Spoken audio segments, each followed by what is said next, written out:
जी आती है।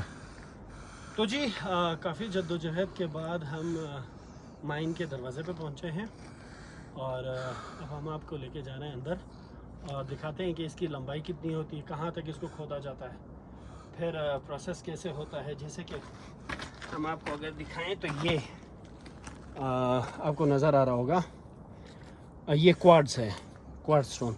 ये डेकोरेशन के तौर पे टेबल पे रखा जाता है। कहा यह जाता है जमोलॉजी के अंदर कि क्वार्ट्ज की स्पेशलिटी या इसकी खुसूसियत ये होती है कि ये घर के अंदर की जो नेगेटिव वाइब्स होती हैं उनको ख़त्म करने में क्वार्ट्ज हेल्प आउट करता है। समटाइम्स इंसान घर चला जाता है, बहुत सारे नेगेटिव वाइब्स होते हैं जिसकी वजह से फ्रस्ट्रेशन, एंजाइटी, झगड़ा करना, मूड ऑफ हो जाना, इस तरह के बहुत सारे वाइब्स घर के अंदर समटाइम्स बाज़ घरों में ये होता है। तो उसमें ये जो क्वार्ट्ज स्टोन है ये रखा जाता है। जमोलॉजी में ये कंसिडर किया जाता है कि इन जो इंसान से निकलने वाली नेगेटिव वाइब्स होती हैं वो ये एब्जॉर्ब कर लेता है। इसके अलावा ये उसके छोटे क्रिस्टल पीसेस क्वार्ट्ज के। अच्छा जी, माइन के अंदर ऐसा नहीं होता कि एक ही स्टोन पाया जाए। समटाइम्स ये होता है कि बहुत सारे स्टोन्स पाए जाते हैं। जैसे कि सबसे पहले फॉर्म में नॉर्मली जब हम माइनिंग करते हैं तो सबसे पहले हमें जो मिलता है वो क्वार्ट्ज से हमारा टकराव होता है। सबसे पहले क्वार्ट्ज नज़र आता है, that means a good sign के अंदर आपको अच्छी चीज़ें मिल सकती हैं।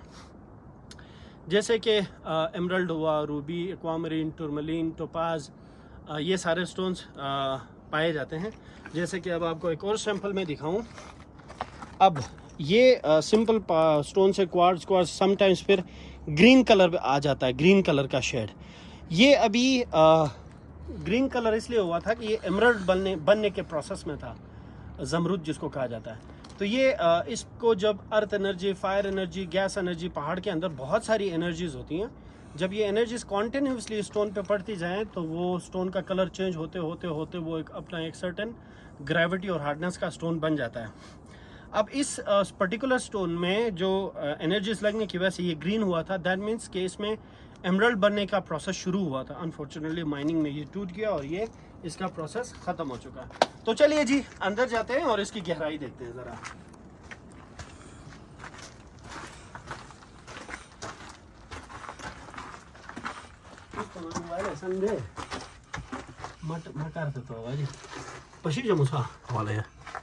तो जी हमें चलने के लिए लाइटिंग की ज़रूरत पड़ेगी। तो आ जाए जी, ये देखें यहाँ पे होते होते हम काफ़ी जगह पे आए हुए हैं। अच्छा तुस मस्त देखें इशारा थे सोवा करेक्ट है। कोई 20 से 25 फुट अंदर खुदाई के बाद हमने लिंक बना दिया है। जो साइड पे दूसरा हमारा जो माइनिंग का सुराख था उसमें टनल हमने डाल दिया है। यहाँ से आप देख रहे होंगे राइट साइड पे ये टनल सीधे उस माइन के साथ टच हो रहा है। अब अगर आपको दिखा पाऊँ और मेरा कैमरा अगर इस कमज़ोर सी लाइटिंग में आपको दिखा पाए तो ब्लैक कलर के स्टोन, टूरमलीन वगैरह आपको नज़र आ रहा होगा हर जगह में चारों तरफ। तो ज़रा आगे बढ़ते हैं।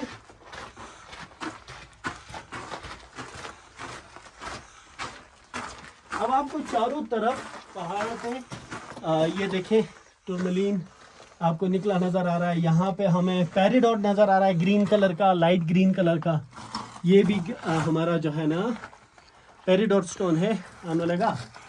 ये भी हमारा पेरिडोट स्टोन है, कटिंग करके निकाल दिया है मतलब स्टॉक। ज़रा आगे बढ़ते हैं और हमें ये नीचे हम आपको टूटे फूटे कुछ स्टोन नीचे गिरे पड़े हैं, ये भी आपको दिखाता जाऊँ।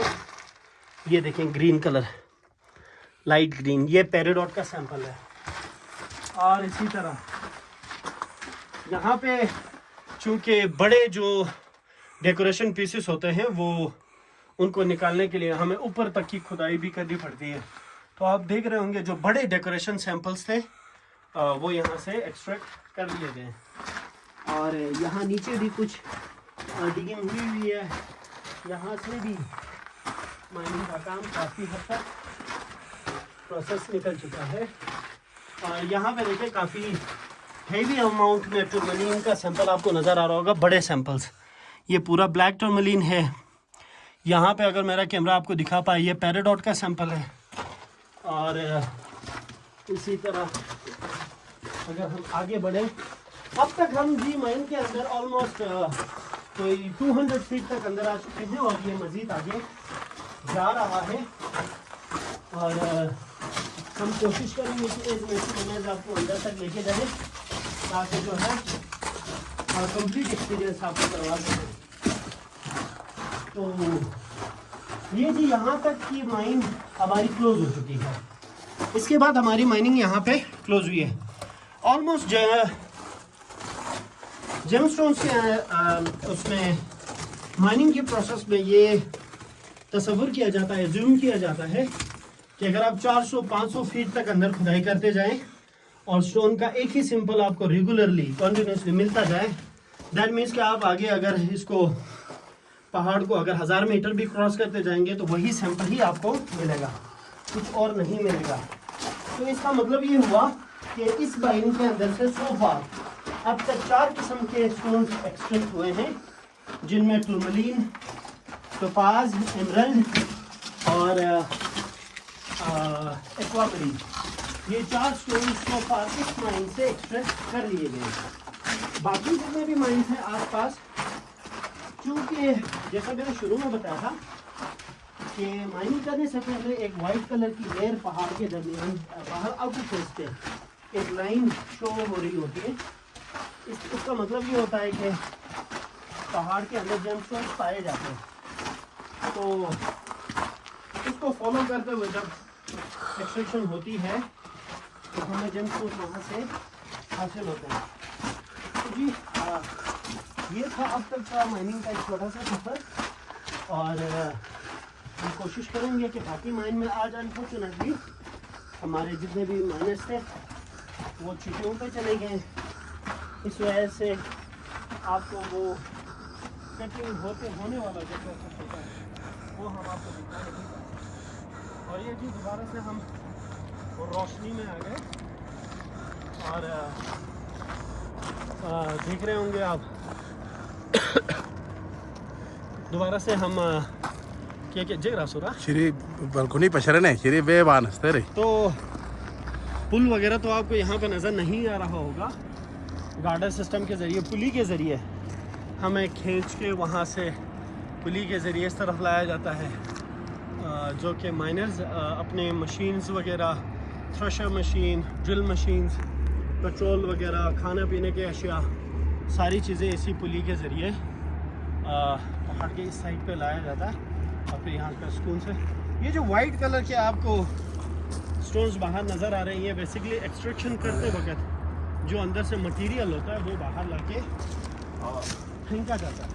तो चलिए जी, ये था आज तक का माइनिंग का सफ़र, और नेक्स्ट वीडियोस में हम कोशिश करेंगे कि आपको बाकी जितने भी माइंस हैं वहाँ पे भी विज़िट करवाएं। सो फार हमारी इन माइंस में जो 5 माइंस है, यहाँ पे 5 माइंस है, 5 माइंस में जो स्टोन्स हमारे निकलते हैं वो टूरमलीन है, टोपाज है, एक्वामरीन है, गार्नेट है और रूबी है, एमरल्ड। ये 6 स्टोन्स सो फार हमारे इन माइंस से पाया जाता है। अब आपको अगर मेरा कैमरा दिखाए तो चारों तरफ आपको ब्लैक टूरमलीन नज़र आएगा, चारों तरफ, क्योंकि कटाई में बहुत सारी फिर चीज़ें स्टोन्स ज़ाया भी हो जाती हैं। तो ये एक बैड लक है, लेकिन इसको जितना हम अवॉइड करना चाहें पॉसिबल नहीं है। चलें जी, आप सबको बहुत बहुत शुक्रिया हमारे साथ देने के लिए। अस्सलाम वालेकुम।